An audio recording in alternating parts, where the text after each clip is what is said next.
দেখো আমি একটা শরবত বানাবো, এই জন্য 2 গ্লাস জল নিয়ে নিচ্ছি।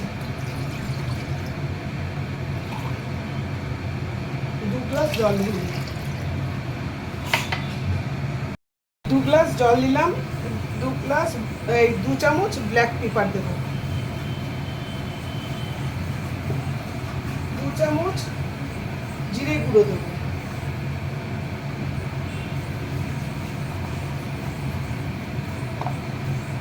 2 চামচ গোটা জিরে দেবো।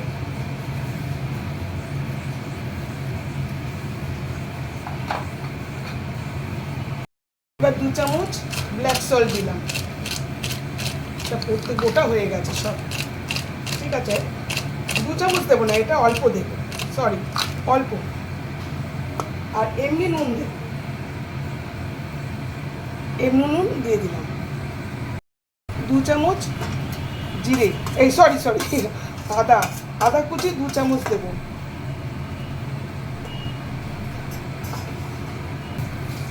এইবারে এটা একটু নাড়িয়ে চাড়িয়ে সব জলের সঙ্গে মিশিয়ে দিলাম।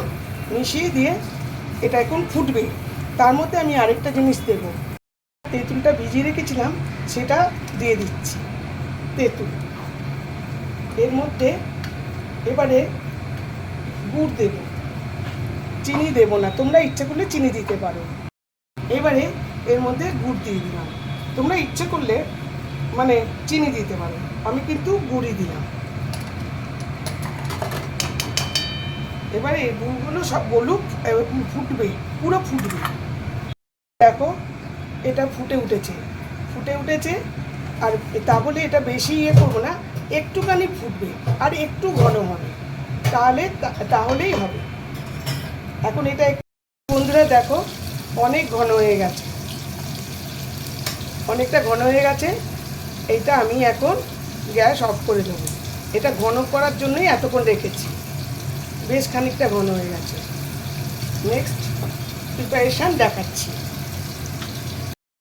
দেখো শরবতের জন্য সেটা সম্পূর্ণ ঠান্ডা হয়ে গেছে। এইবার এটাকে আমি ছেঁকে নেব,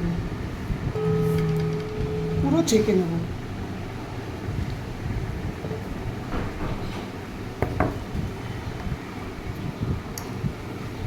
হলো না, ওই জন্য বড় ছাঁকনিতে পুরো ঢেলে দিলাম।